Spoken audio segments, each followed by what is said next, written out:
Hello, and be welcome to the world of darkness. Long ago was it that the sin of Cain spawned the cursed horror that stalks the street at night in search of living blood. The kindred have long been a secret influence through all ages of human history, plotting against one another in a never-ending jihad.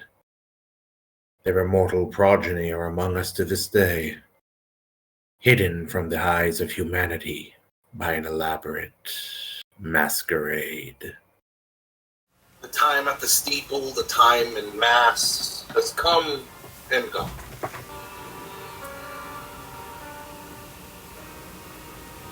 Now, once again, night begins to descend. Just as the shadows fall and the moon rises, you've had some sleep, some food, some water. It's time for you to carry out the newest chore your masters have decided for you. Only this one is, frankly, a bit on the easier side by comparison. Just need a bone. And you've already decided, you know what? The Tower of London sounds like a wonderful place to get. What preparations does Thomas make? Well, you said I had allies in the society that would do this task with me. Happily. That is the purpose of the Harvest Moon. I will go to the Harvest Moon, I'll go to them and I will request their assistance.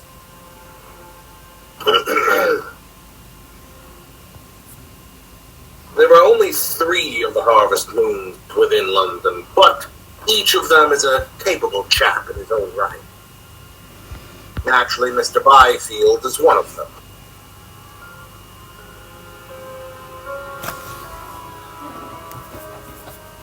Do I know where Mr. Byfield is at the moment? Oh, there's a pub he likes to frequent, which fortunately for you is in Soho, on the way to the tower. Quaint little place that calls itself the Seven Dials. Your carriage had a hard time reaching Seven Dials. For one, it's a slum, the most obvious of kinds. Many of the walls are streaked with tossed-out filth, windows barred and doors heavily shut. It takes some time for the carriage, drawn by your single horse, to make it through as many children and vagrants move out of the center of the street, scraping up whatever it is they had in their hands. Several goats bleat angrily as the horse snorts past. The pub itself is at the end of the street, right before it turns off towards some factories going southward near the dock. The pub, for what it can be called, is a very narrow, cramped space, though it does make it easy to find Mr. Byfield with relative ease. The entirety of the pub is a very narrow, rectangular room. The right wall entirely occupied by a bar, with several different cases of spirits. The left half has 4 sporadic tables at which a few gentlemen sit drinking. One table playing cards. Mr. Byfield sat in the back left corner near the stairs which go both up and down. A couple of whores lay in men's laps or laugh loudly in seats pulled up to the tables, making them cluster. Some tables, 11 people clustered around it when it shouldn't have more than 4. It's a raucous, loud place, which finds its humors in singing shanties and the kinds of songs you would imagine that your domitor would deeply appreciate.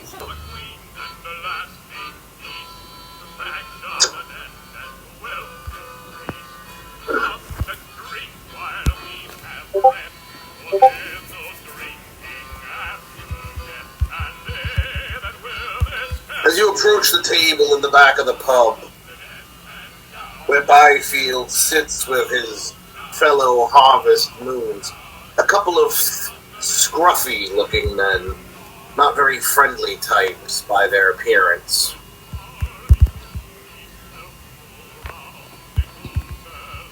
One deliberately looking up at you with a hardened scar around his right eye, curling around it almost. It almost looks vaguely like a moon.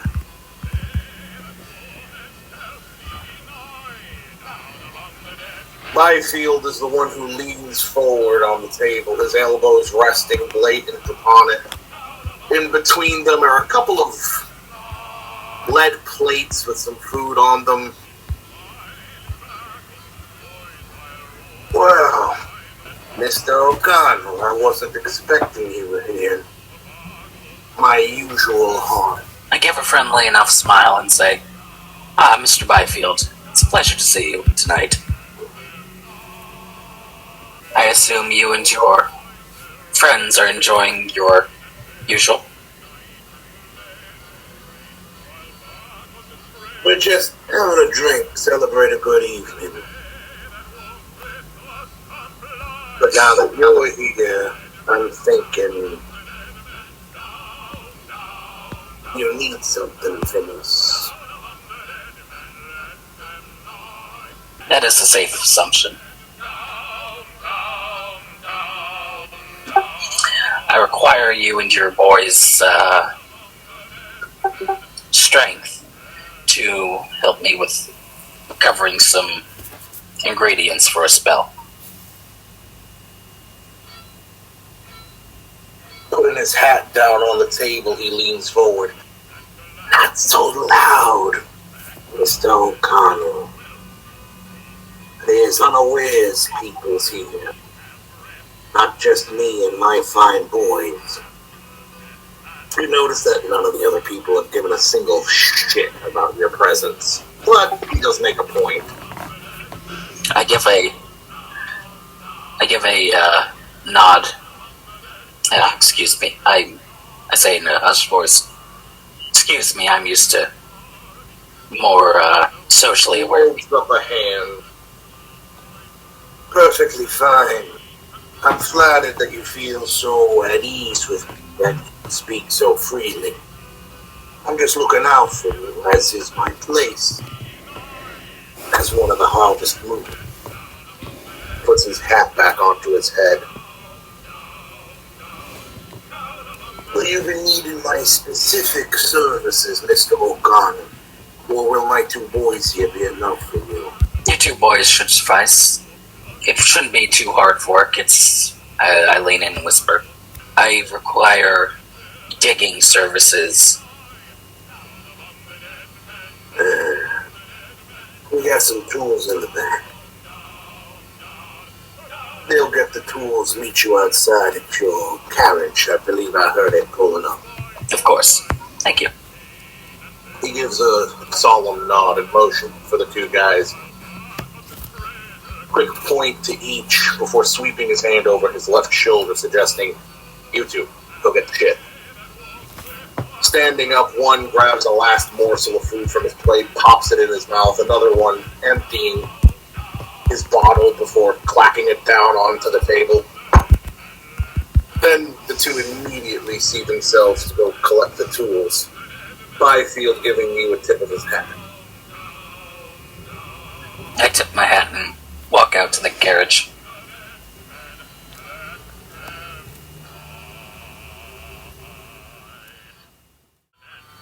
Would I have had any time to study a map of The grounds? Not exactly public information. You still have to remember this is back in a different time with different Gotcha. responsibilities. However, it should be easy enough to get in, especially if you go through very aptly put Trader's Gate, which is along the Thames. It would probably be smart to leave the carriage a little bit up the road as to not draw attention. Oh, certainly. Probably leave them on Petty Wales. Sounds like a good idea. I will do that. The Tower of London is a massive place even before the outer walls, you can see the inner walls and finally the castle itself looming in the background. The gas lights illuminating sporadically the walls, though much of it is cast to dark as you move round with the two men following you, one jangling noisily as he carries their tools, a couple of shovels, a couple pickaxes. There is an intrusion to the quiet as you near the trader's gate. Two guardsmen, military boys no doubt, are stood at the gate. What's more concerning is above them you can see 4 crows cawing from above, to which they occasionally look up and swat at, but the crows just seem to flutter their wings and keep cawing at them. One of the men stepping forward pulls a knife from inside his jacket looking at you. What's your orders, Horned Owl? I look to the men and I say, and I whisper under my breath, I'm going to make a distraction while you boys run ahead. I'll meet you inside when I'm done. As you wish. He looks to the other one and nods, motioning for them to go closest to the water side where they'll be able to maybe creep a bit more out of sight. What type of guards are these? Are these traditional guards? Are these royal guards? What? Well, they're not royal guards. They'd be at the palace. But they are, in fact, soldiers. They carry rifles. They carry pistols. Probably a knife. They're in uniform.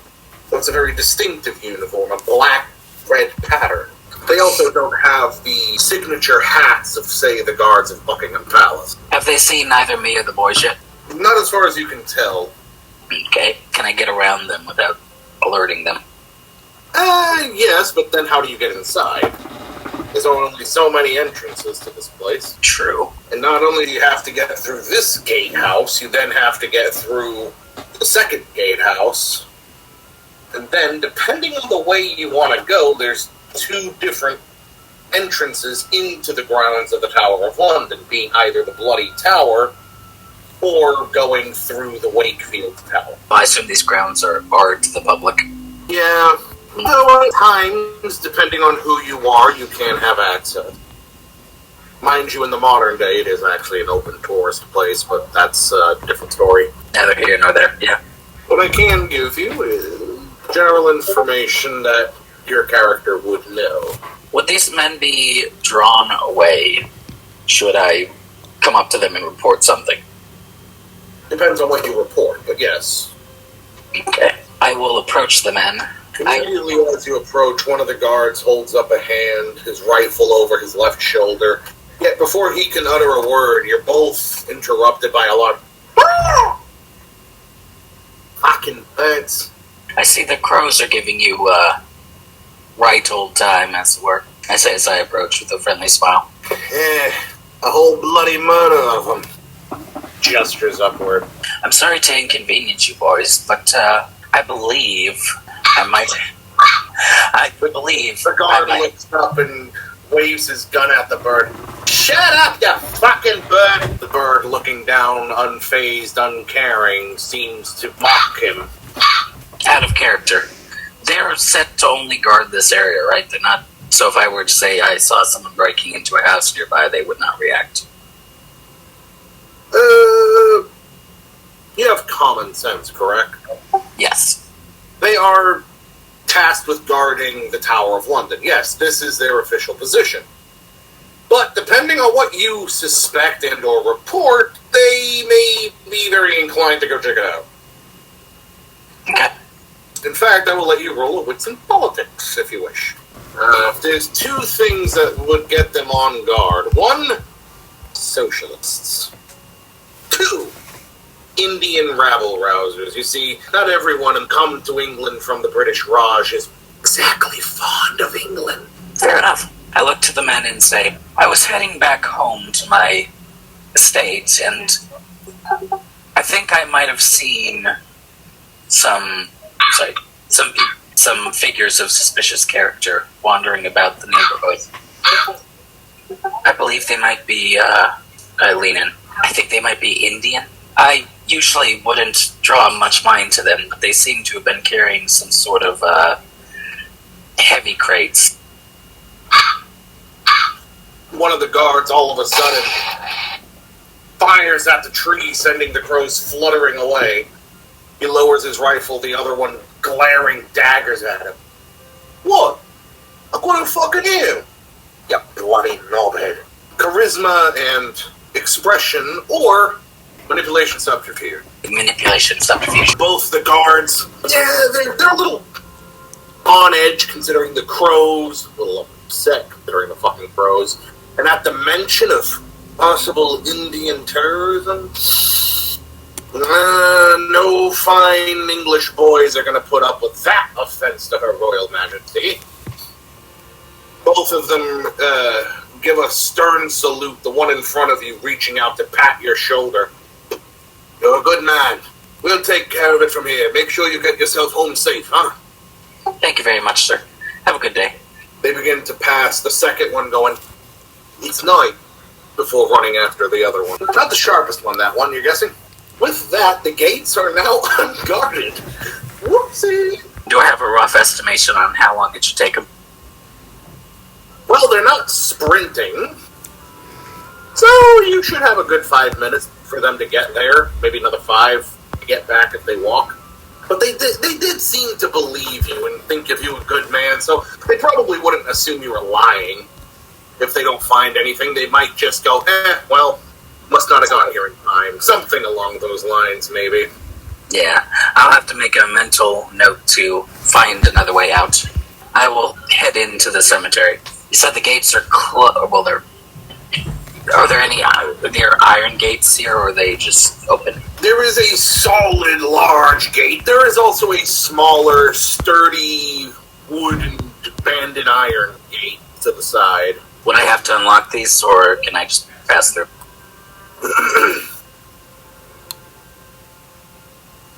Yeah, probably going to have to try to unlock them. Dex and larceny. And do you have anything with which to try to unlock them? Yeah, I figure. Yeah, if I come to a cemetery, I probably would have brought something. You spend a good 5 minutes picking at this thing. Nothing. You start looking around thinking, you don't have time for this. They're going to be back soon. At least before you might be able to pick this. Go figure, they locked the place up. At least that's what you think until the door clicks open and you see the harvest moons on the inside motioning you in. Oh yeah, you told them to go inside without you. They were able to get it? Okay, I will bow my head and say thank you as I close the door behind me. He gives it a click, turning the heavy iron key before nodding and motioning with the head. We already got in. We went through the wake field. As he takes you out of the Trader's Gate area towards the wake field, you see that in the corner, though difficult to see in the dark, there is a man laying down with a hole in his head, suggesting he might have had his brains scrambled by a pickaxe. I'll give a smile and nod at the men. So, let's get to work. Once you get into the innermost ward, that you're even on the grounds of the Tower of London. Then proceeding to the front door, of which you have to ascend a staircase, which is some 50 steps up, as back in the day, well, they didn't really build castles where you could easily get to the window. Wonder why. As you stand watching over, the men use one of the pickaxes to bend and break in the door. No small task. It takes both of them picks on upper and lower front of the door, bending until you hear the crack of the wood giving before they can kick it open. And then immediately to the right, the St. Paul's Chapel, where the people executed on these grounds are buried. Outside you can hear the crows clustering, their cacophonous caws loudening. There must be at least 24, maybe 3 out there. Would I know that certain vampires can speak to animals. Intelligence and occult. Yes, that has been mentioned to you by, I believe, Mr. Thorne.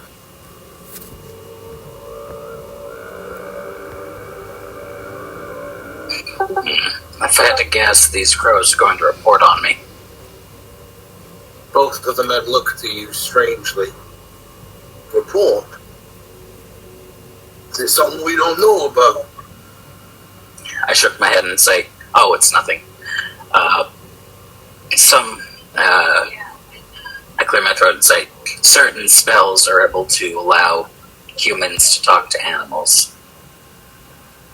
The men look to each other in bewilderment. Jesus Christ. Telling me the royals got mixed up in all this? They've stayed in power for several hundred years somehow. One man slaps the other on across the shoulder, gives a wide-eyed expression to him. The other man just nodding. Okay, they're both crazy, but you're deciding. You see the doors to where the bodies were all kept. They'll have to pry them open, and then now you have your pick of bones. I will lead them that way. Once again, using their picks more as crowbars rather than a pickaxe, they bend at the doors. These, being fairly sturdy, they bend, groaning. You can see their knuckles white from the effort they're putting into it.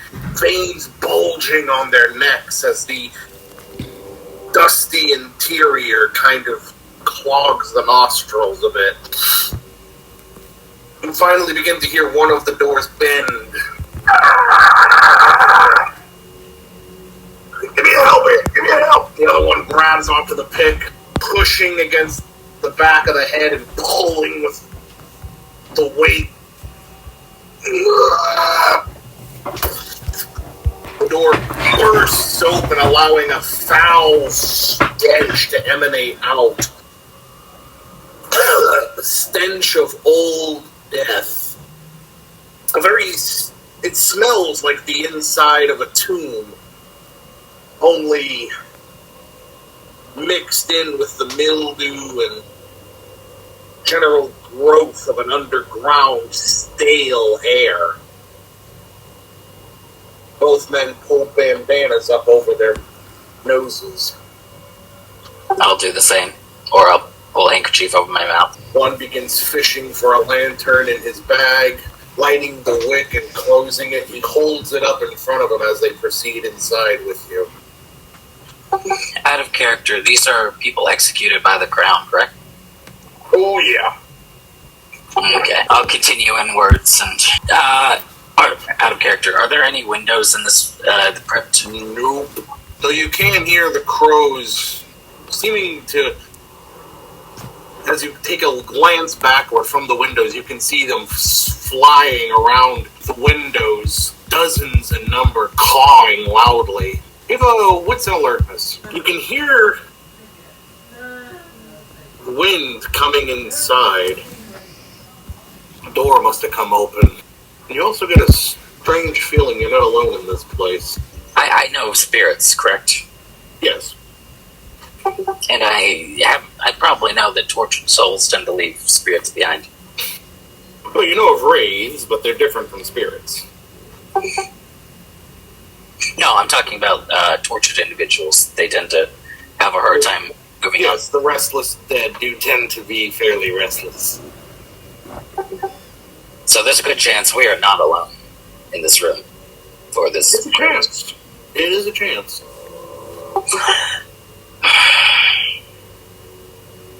Are there any markers of the? Are there any markers for the people of the crypts? Do you let the men proceed ahead while you try to determine if you're in any danger? Yes. Do you give them any instructions, or nah, they'll sort it out? I look to them and say, keep to yourself at the moment while I get a bearing. The men pause, the lantern light illuminating them as this little flicker, almost like the flame of a candle surrounded by darkness. They nod and look at each other. Meanwhile, perception awareness. There is something here. You can feel the hairs on the back of your neck standing on end. But it's not a ghost. You've been around ghosts. Hell, Highgate is swarming with them. This isn't a ghost. The air is unchanged in temperature. There's none of the telltale marking. No smells, no sound. No sensations. This isn't a ghost spirit, but something is definitely watching you. I'll try to shake the feeling as I force myself to proceed forward, knowing that if anything's going to happen, it's a little bit late now to back it.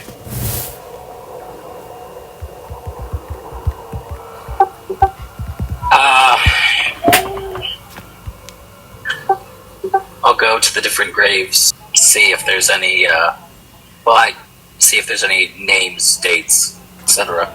As you proceed in, the men falling in behind you, keeping the lantern lifted so everyone can see. The walls around you are encased with only faint places marking dates and occasionally a name, usually for more renowned guests, such as Anne Boleyn. Not only 1, 2, 3. Start counting. Start seeing a pattern here on the number of Henry VIII's wives you can see here, as well as the names of a few historically treacherous figures which were slain, though their names don't quite come to mind. The sound carries down through the tunnel. Are there any figures that are 300 years dead? You see several that are 200, 300, some going far back as 500 years old. I'll go to the names of the figures that are 300 years old. Do you pick one out? Yes, I will. Is there any casing or is there anything? There's a bit of casing, yes. Especially for the likes of like Anne Boleyn or something of that. Monarchs which were killed, or at least royalty. I gesture to the boys with this case, the one that I'm at, with the 300-year-old dead guy or dead person. So mutter, help me move this. We got it. We'll take care of it. Just hold up the lantern, huh? Of course. One of the men passes you the lantern for you to hold as they approach and begin to shift it. Perception and alert. You feel a strange pat on your foot, looking down to see a crow, which is simultaneously looking up at you, as if it's the one offended that you're here. I'll, while holding up the lantern, I'll whisper, I'll be gone in but a moment. Then you can go back to bothering the guard. Give me a quick courage roll, please. It suddenly flutters up into your face, cawing, flapping its wings. With a yelp, you step back, dropping the lantern, which cracks against the ground, plunging you into darkness. As you can hear its fluttering echo throughout the tunnel around you before ceasing entirely. Son of a Both of the men stop shifting. You can hear a heavy slab of stone strike the ground. Shit! Where's the Lloyd? I got another one in my bag. It's right behind us. You think you can find it? Oh, Yeah, I will. I'll search in the dark to find it.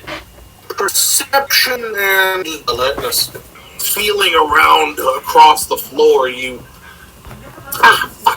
cut one of your fingers on a broken piece of pottery or something. You can't make out what the fuck you're touching. Did it feel like a pricking sensation, or more like an actual cutting? More like an actual, thin cut. The kind that just sting like a bitch. Okay. I'm gonna get some sort of infection. Dex and alertness as you once again try to find this fucking thing. Now being a little more cautious with where you put your head. You feel the sensation of the bag's fabric and immediately dig in. Finding the familiar rattle of the lantern, you pull it out and light it. illuminating the space. Oh, it's so good to fucking see what you're touching, and yeah, it looks like you cut yourself on a broken piece of an old stone that's on the ground. Yeah. I stand up and hold the lantern and mutter, "Fucking bird." As you turn back towards the men, you find one missing, the other stomach split open, entrails lying in his lap. His face cut into 3 large slabs like deli meat from thick claws. I scowl out, trying to get the other man's attention if he's still around. Perception and alertness. You Can smell blood. It permeates the air, and it's not just from the man in front of you. Looking further down, you can see the other man just out of the light of the lantern, deeper into the tunnel. He's collapsed onto his side. A thick, black blade of some kind sticking out of the front of his head, chest, and ribs, and the organs. Yet you realize those are feathers, massive black feathers that have ripped into him like blade. It's safe to presume they're both dead, right? Oh, very much.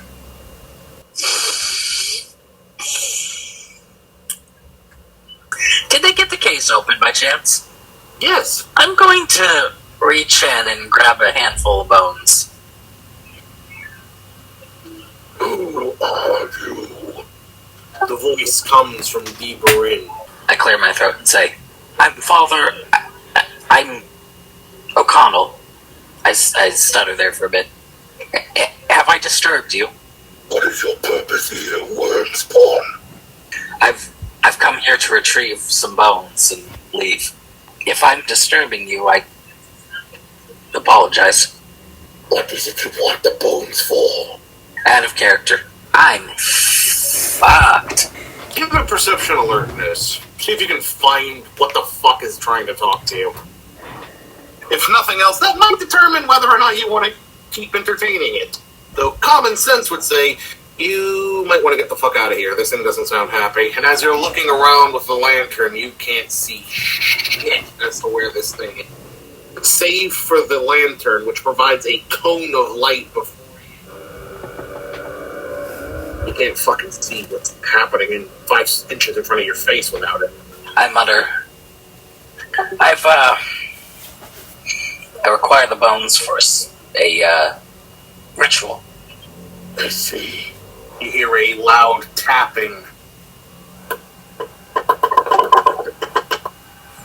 That will not be happening. You suddenly hear a massive "ah!"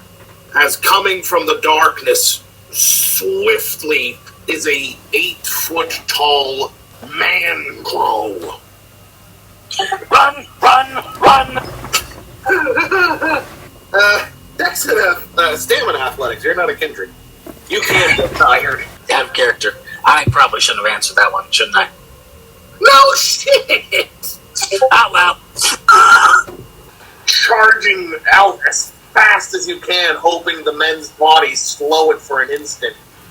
You're not as fortunate as that, as you can hear the whistle of air as it cuts after you. An occasional raking sound of claws on stone as it moves along the wall. But it doesn't catch you, but you can hear it almost over your shoulder. Any closer and this thing's beak would be eye level. Common sense. You know the supernatural don't tend to like fire. What do you have in your hand? Ah! Fire! Do I see anything nearing something combustible?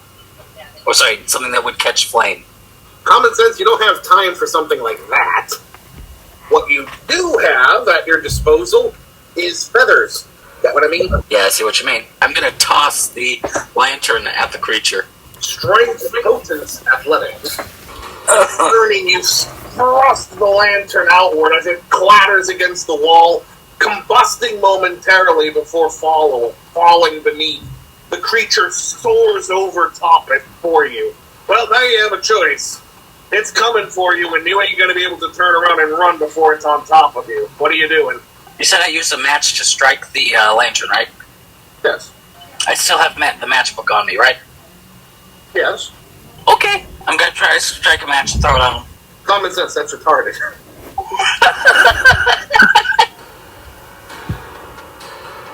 You would have more luck trying to thrust your cane down its open throat. Potence allows me to hit things harder, correct? Yes, it automatically is added to any strength roll, to damage, or if you spend a blood point, it's gonna just one auto success on anything strength, and even with punching somebody, it's just gonna make sure that it is felled. I'm gonna try and knock him back.